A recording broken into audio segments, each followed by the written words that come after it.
할렐루야. 우리 생명의 하나님께서 예수 그리스도를 죽은 자 가운데서 부활하게 하심으로 말미암아 우리를 거듭나게 하시고 산 소망이 있게 하셨습니다. 그러므로 사랑하는 성도 여러분, 견실하며 흔들리지 말고 항상 주의 일에 더욱 힘쓰는 사람들이 되시기를 바랍니다. 여러분의 수고가 주 안에서 헛되지 않을 줄로 믿습니다. 오늘은 부활주일입니다. 예수님의 부활을 기념하는 주일입니다. 지금은 1년에 한 번 부활주일을 지키지만 초대교회는 예수님의 부활을 기념하기 위해 주일마다 모였습니다. 초대교회 때는 매 주일이 부활절이었습니다. 매 주일이 부활절이라니 그게 도대체 무슨 말인지 궁금하신 분도 있을 것입니다. 하지만 우리 기독교인들이 주일날 모여서 예배드리게 된 유래를 알면 쉽게 이해할 수가 있습니다. 원래 초대교회도 처음에는 유대인들처럼 안식일에 모였습니다. 그러나 얼마 후 기독교인들은 안식일 다음 날 모이기 시작했습니다. 안식일 다음 날을 성경에서는 안식 후 첫날이라고 말씀합니다. 이 안식 후 첫날은 바로 예수님께서 부활하신 날입니다. 기독교인들은 안식 후 첫날, 즉 예수님께서 부활하신 날 모이게 된 것입니다. 이유가 뭐겠습니까? 당연히 예수님의 부활을 기념하기 위해서입니다. 예수님의 부활을 잊지 않기 위해서입니다. 그래서 안식 후 첫날, 예수님께서 부활하신 날, 매주마다 그날 함께 모여서 예수님의 죽으심과 부활을 기억하고 그리고 예수님의 부활을 기념했던 것입니다. 그리고 기독교인들은 예수님께서 부활하신 그날을 주의 날, 주님의 날, 주일이라고 불렀습니다. 그래서 지금도 우리 기독교인들은 이 날을 일요일이라고 하지 않고 주일이라고 부르는 것입니다. 예수님께서 부활하신 날, 주님의 날, 바로 그 주님의 날에 이제 모이기 시작했습니다. 예수님의 부활하심을 기억하고 기념하면서 그래서 우리는 그날을 주일이라고 부르는 것입니다. 요컨대 우리 기독교인들에게는 매 주일이 부활절이라는 사실을 잊어서는 안 된다는 것입니다. 그리고 우리는 그 가운데에서도 1년에 한 주일을 정해서 더 특별하게 예수님의 부활을 기념하고 있는 것입니다. 매 주일이 다 부활절이지만 그러나 1년에 한 번을 정해서 더 특별하게 예수님의 부활을 기억하고 기념한다는 말입니다. 그러므로 주일마다 부활하신 예수님을 잊지 않고 기억하고 감사하는 성도들이 되시기를 주의 이름으로 축원합니다. 제자들의 삶은 예수님의 부활을 기점으로 큰 변화가 일어났습니다. 다시 말하면 예수님의 부활 이후에 제자들의 삶이 크게 달라졌다는 것입니다. 그냥 달라진 게 아니라 아주 180도 달라져 버렸습니다. 전혀 다른 사람이 돼버린 겁니다. 예수님이 부활하신 후 그 부활하신 예수님을 만나고 나서 제자들의 삶이 놀랍게 달라졌습니다. 어떻게 달라졌습니까? 먼저 부활하신 예수님을 만나기 전에 제자들이 어떤 상태에 있었는지 우리가 먼저 알아야 되겠습니다. 19절 상반절 말씀을 우리 한번 같이 읽어보겠습니다. 이날 곧 안식 후 첫날 저녁 때 제자들이 유대인들을 두려워하여 모인 곳의 문들을 닫았더니, 자, 안식 후 첫날 새벽에 예수님께서 부활하셨습니다. 그리고 몇몇 여자들에게 먼저 보이시고 그리고 저녁 때 안식 후 첫날 저녁 때 처음으로 제자들에게 나타나셨습니다. 그런데 그때 제자들이 어떤 상태였습니까? 두려워했습니다. 유대인들을 두려워했습니다. 유대인들을 두려워하여. 즉 예수님을 체포하고 처형시킨 유대인들이 이제 그 뒤를 이어서 자기들도 체포하고 죽일까 봐 두려웠던 것입니다. 그래서 꼭꼭 숨었습니다. 그들은 두려워서 문을 모두 닫았고 그리고 두려워하면서 숨어 있었습니다. 모인 곳의 문들을 닫았더니 문들을 닫았습니다. 문도 닫고 창문도 닫고 문이란 문은 다 닫아버렸습니다. 숨어 있는 겁니다. 여기서 우리는 제자들의 두려움에 대해서 조금 더 깊이 생각해 볼 필요가 있습니다. 이 제자들의 두려움이 어떤 두려움이었는가? 잡히면 죽는다. 그런 두려움이죠. 자, 그런데 이 문제보다 더 심각한 문제가 한 가지 있습니다. 제자들의 이 두려움에는 한 가지 치명적인 요소가 함께 결합이 되어 있었다는 것입니다. 그것은 낙심입니다. 낙심. 제자들은 낙심했습니다. 마음에 힘이 빠져버렸습니다. 예수님의 죽음으로 예수님에 대한 기대가 무너지면서 낙심하고 말았습니다. 물론 그들이 가지고 있었던 예수님에 대한 기대, 그건 잘못된 기대였습니다. 잘못된 기대였기 때문에 결국은 무너지고 말았습니다. 하지만 그들의 기대가 무너졌기 때문에 그들의 마음이 낙심이 되었습니다. 예수님의 죽음으로 예수님에 대한 제자들의 기대가 어떻게 무너졌는지 엠마오로 가던 두 제자의 말에서 우리는 제자들이 왜 낙심했는지를 알 수가 있습니다. 누가복음 24장 21절 말씀을 우리 화면을 보면서 함께 읽어보겠습니다. 우리는 이 사람이 이스라엘을 속량할 자라고 바랐노라. 자, 여기는 아멘 하면 안 돼요. 제자들이 예수님에게 뭘 기대했습니까? 이스라엘을 속량할 자라고 기대했다는 겁니다. 바랬다는 겁니다. 여기에서 속량이라고 하는 말 뜻은 구원하다는 말도 있지만 벗어나게 하다, 해방시키다라고 하는 뜻이 있습니다. 어디로부터 해방입니까? 로마 제국의 지배로부터 이스라엘을 해방시킬 사람이라고 기대했었다는 겁니다. 여러분, 그래서 그 기대가 무너진 겁니다. 제자들은 예수님이 이스라엘을 로마의 지배에서 해방할 뿐이라고 기대했던 것입니다. 그러나 실패했습니다. 그래서 낙심했습니다. 여기에다가 자신들도 체포되어 처형될지도 모른다는 두려움까지 더해졌습니다. 이렇게 낙심에 두려움이 더해지면 절망이 됩니다. 이제 아무것도 할 수 없는 상태가 되는 것입니다. 우리가 낙심했을 때 두려움이 찾아오면 큰일입니다. 여러분, 우리도 낙심할 때가 있습니다. 기도했는데 응답이 없을 때가 있습니다. 교회 다녀도 문제가 해결되지 않을 때도 있습니다. 새신자들 가운데 교회 다니면 뭔가 좋은 일이 생길 거라고 생각하고 또 어떤 어려운 문제가 해결될 것이라고 생각해서 그런 기대를 가지고 교회를 다녔지만 그런 기대가 이루어지지 않았을 때 낙심할 수 있습니다. 또 우리가 하나님 앞에 열심히 헌신할 때 우리의 삶이 더 어려워지는 경우도 있습니다. 우리 신앙생활 해봐서 잘 아시죠? 우리 신앙생활 하면서 지금까지 여러 번 낙심한 적이 있을 겁니다. 영적 침체가 찾아오고 또 신앙적으로 영적으로 낙심할 때가 있습니다. 왜 그런 일이 없겠습니까?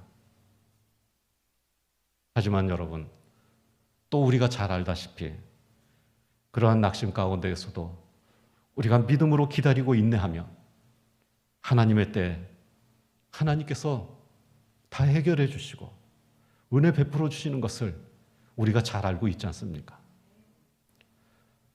우리 인생 살면서 많은 어려움들이 있고 또 낙심할 때도 있고 영적으로 침체가 되어서 힘이 빠질 때도 있지만 그러나 우리가 믿음 붙잡고 그 믿음으로 참고 기다리면 언젠가는 하나님께서 해결해 주시고 또 우리를 다시 회복시켜 주시고 일으켜 주시는 그런 은혜가 있었지 않습니까?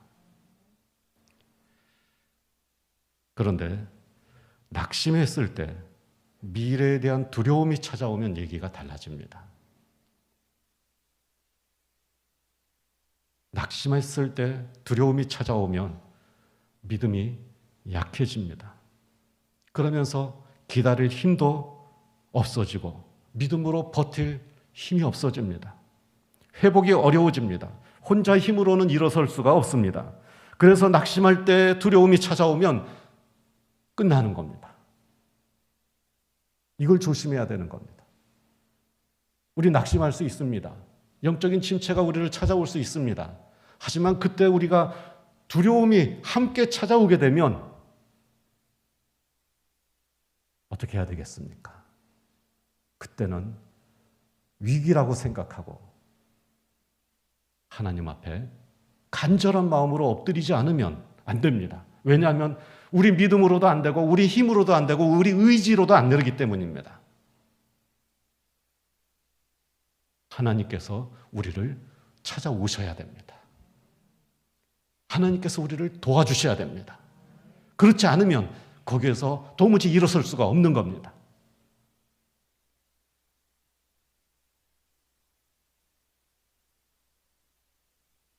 제자들이 그런 상태였습니다. 자기들 힘으로는, 자기들 의지로는 어떻게 해볼 도리가 없는 그런 심리 상태, 그런 영적인 상태였습니다. 바로 그때 예수님께서 찾아오신 것입니다. 부활하신 예수님께서 찾아오셨습니다.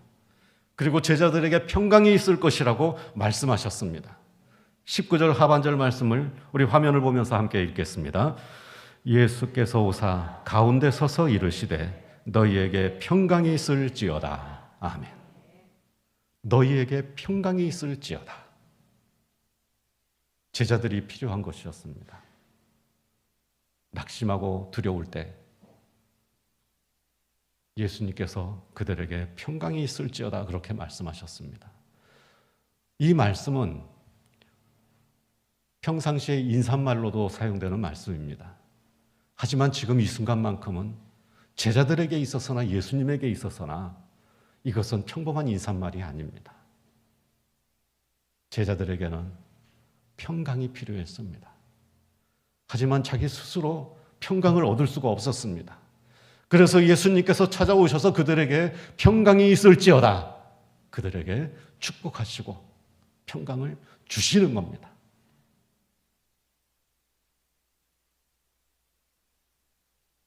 그러나 여러분 상상력을 좀 발휘하셔야 됩니다. 이 상상력은 없는 것을 상상하라는 것이 아니라 있었던 것을 그대로 한번 상상해 보라는 것입니다. 여러분 이 순간에 예수님께서 너희에게 평강이 있을지어다 그렇게 말씀하셨을 때 예수님의 그 말을 알아들었을 제자들이 과연 한 사람이라도 있었을까요?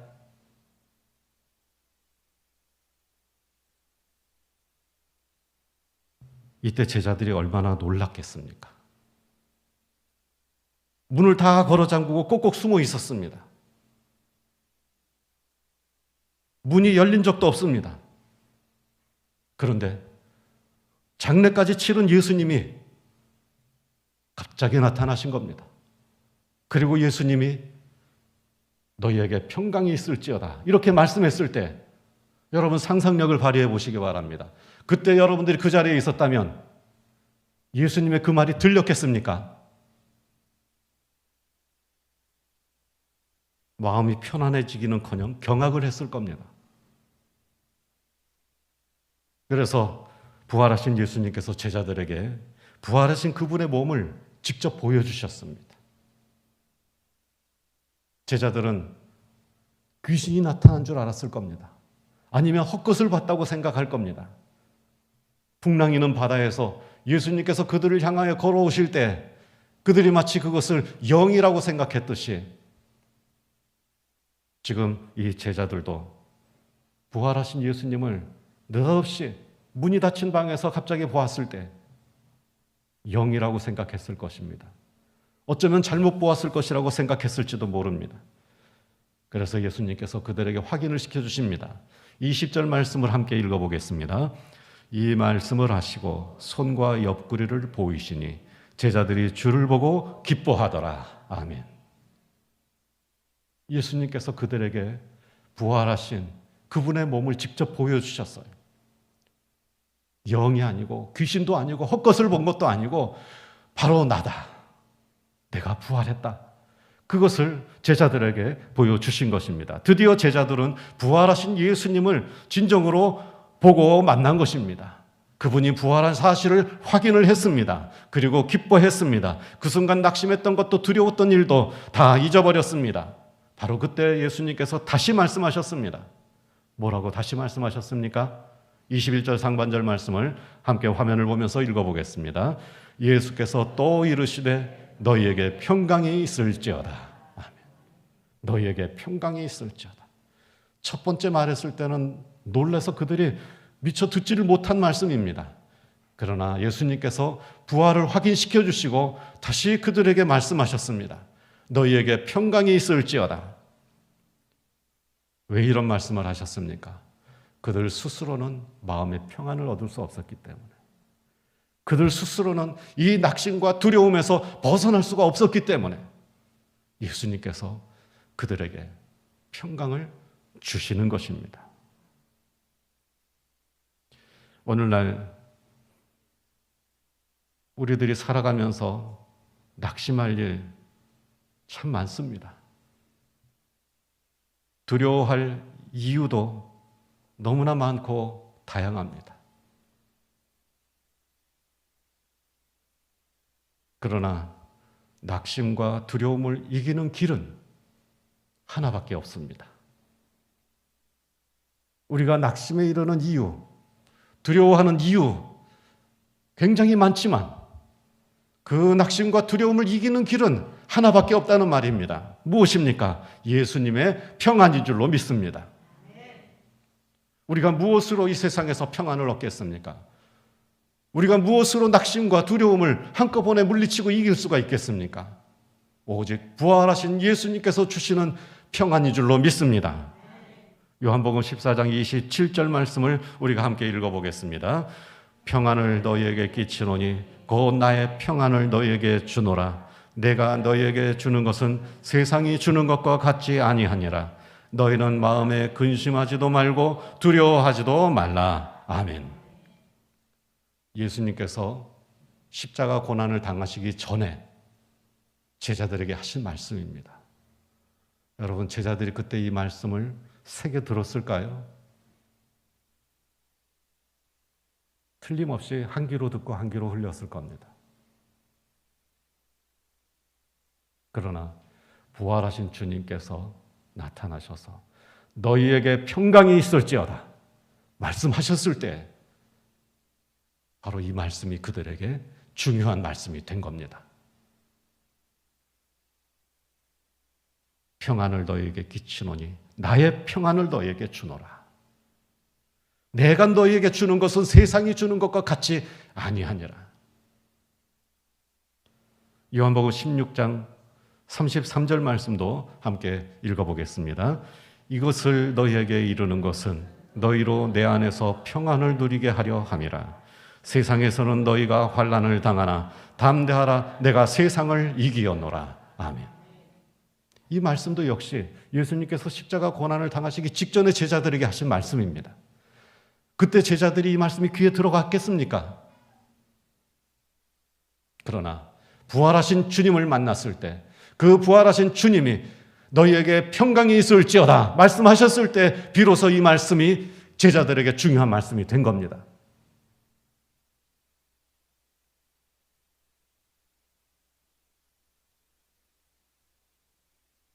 세상에서는 너희가 환난을 당하나 담대하라. 내가 세상을 이기었노라. 그래서 부활하신 예수님을 만났고 그 부활하신 예수님이 제자들에게 평강을 선언했을 때 그들의 삶이 달라진 겁니다. 세상을 이기는 믿음이 그들에게 생긴 겁니다. 예수님의 평강이 여러분과 함께 하시기를 축원합니다. 부활하신 예수님께서 여러분에게 평강 주시기를 축복합니다.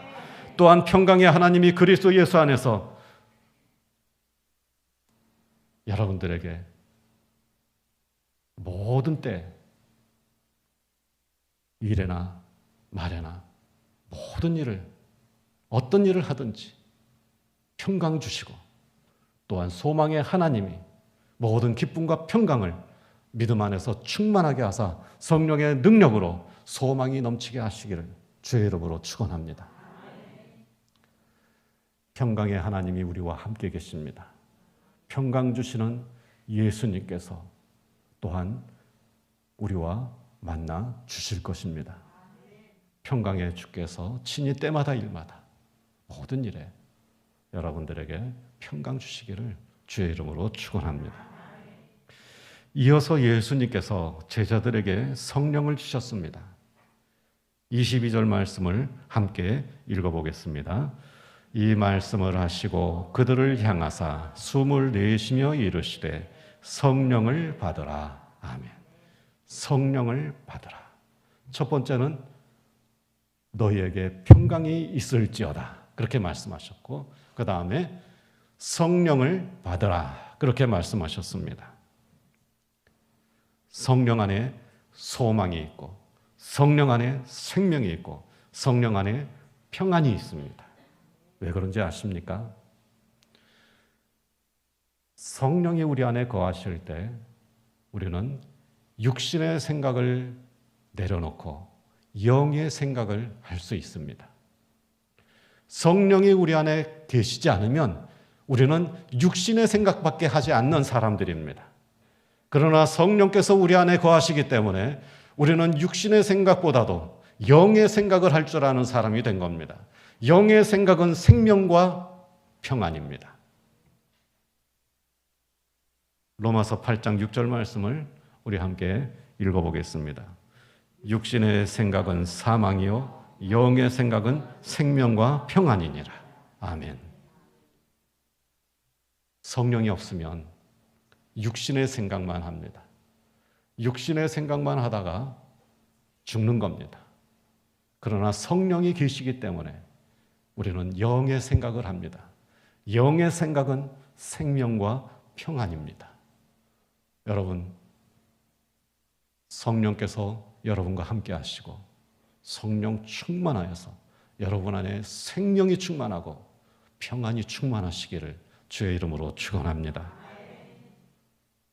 예수 안에 평안이 있고 예수 안에 생명이 있고 부활을 믿을 때 우리 안에 평강이 있는 것입니다. 부활하신 예수께서 성령을 부어주시는 은혜가 있기를 축복합니다. 그리하여 성령 안에서 평안을 누리는 성도들이 되시기를 주의 이름으로 축원합니다.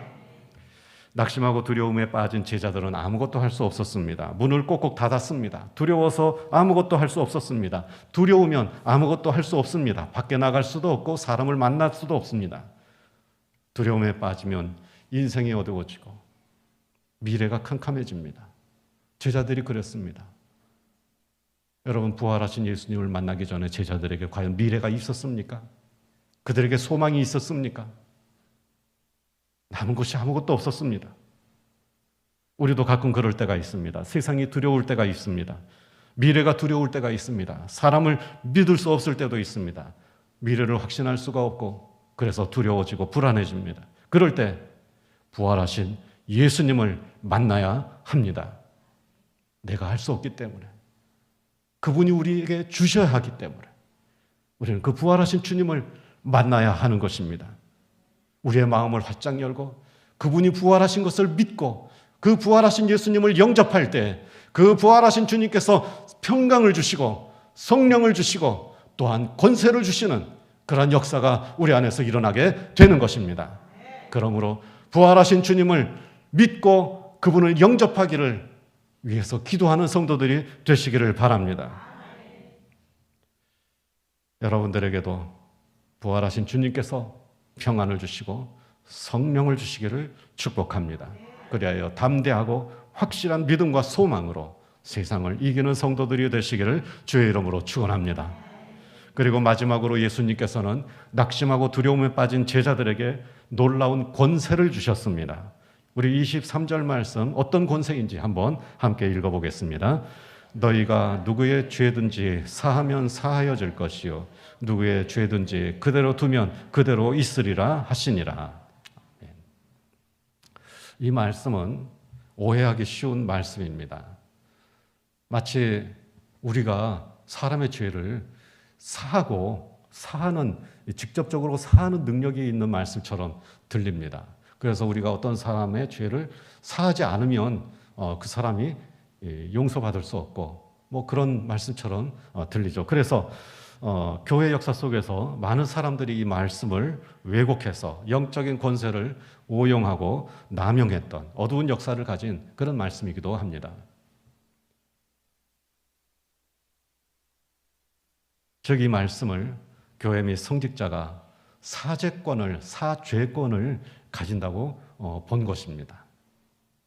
하지만 여러분, 사죄의 권세는 오직 누구에게 있습니까? 사하심은 오직 하나님께 있습니다. 하나님만이 죄를 사하시는 그런 권세를 가지고 계신 분입니다. 우리가 어떤 사람이 나에게 욕을 했어요. 상처를 받았어요.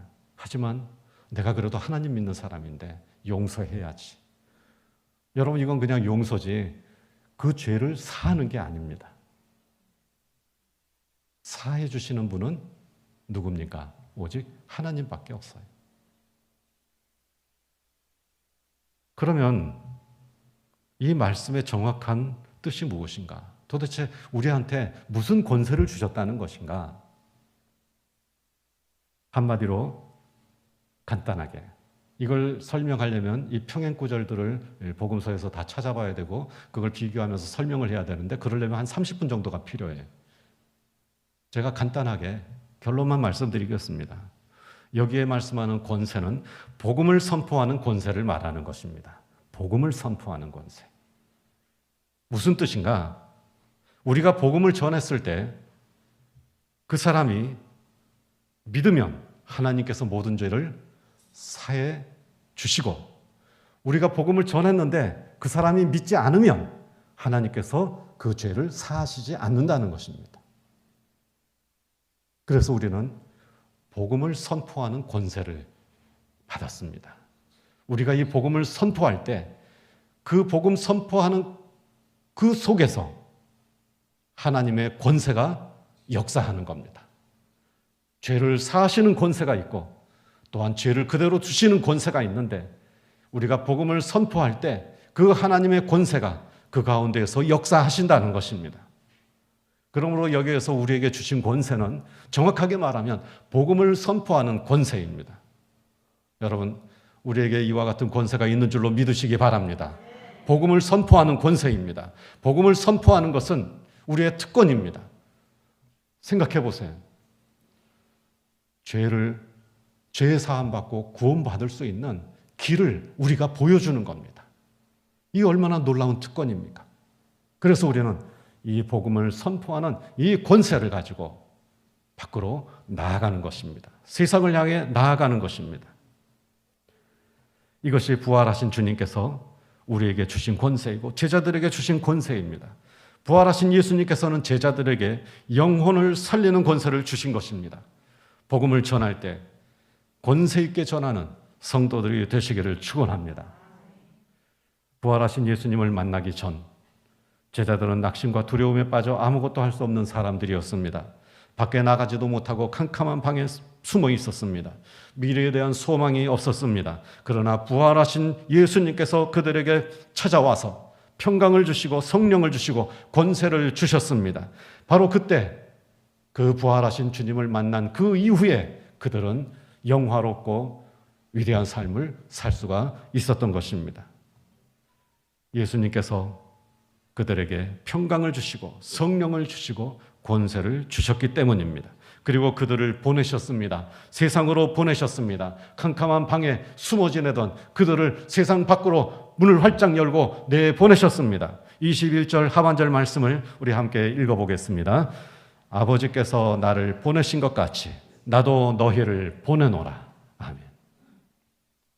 캄캄한 방에 문을 꼭꼭 닫고 숨어있던 그 제자들에게 오셔서 아버지께서 나를 보내신 것처럼 나도 너희를 보내노라. 그 이후로 제자들은 위대하고 영광스러운 삶을 살 수가 있었습니다. 여러분, 부활 그 이후 제자들은 놀랍게 변했습니다. 어떻게 변했습니까? 첫째, 부활하신 주님을 만난 이후에 그들은 평강의 사람이 되었습니다. 부활하신 주님이 평강을 주셨기 때문입니다. 둘째, 부활하신 주님을 만난 이후에 그들은 성령으로 충만한 사람이 되었습니다. 부활하신 주님이 성령을 주셨기 때문입니다. 셋째, 부활하신 주님을 만난 이후에 그들은 권세 있는 증인이 되었습니다. 부활하신 주님이 복음을 전하는 권세를 주셨기 때문입니다. 오늘 부활절, 여러분 우리의 기도 제목이 무엇이 되어야 하겠습니까? 우리가 낙심하여 두려울 때 우리의 기도 제목은 무엇입니까? 부활하신 주님을 만나기를 간절히 원하는 성도들이 되시기를 축원합니다. 부활하신 주님을 믿음으로 영접하고 그 부활하신 주님을 온전히 믿음으로써 그분이 주시는 평강과 그분이 주시는 성령과 그분이 주시는 권세로 세상을 향해 나아가는 저와 여러분들이 되시기를 주의 이름으로 축원합니다. 평강 주시기를 기도하시기 바랍니다. 성령 충만을 위해 기도하시기 바랍니다. 또한 권세 있게 복음 전하는 능력을 간구하시기 바랍니다. 그래야 해서 오늘 말씀을 통해 부활 이후에 변화된 제자들과 같이 여러분에게도 은혜로운 변화가 일어나기를 축원합니다. 또한 믿음 안에서 영화롭고 존귀한 삶을 시작하는 은혜가 있기를 축원합니다. 특별히 부활하신 예수님께서 여러분들에게 평강을 주시고 성령을 주시고 복음의 권세를 주시기를 축복합니다. 여러분 모두 평강이 넘치고 성령이 충만하고 권세 있게 복음을 전하는 성도들이 되시기를 주의 이름으로 축원합니다. 기도하겠습니다.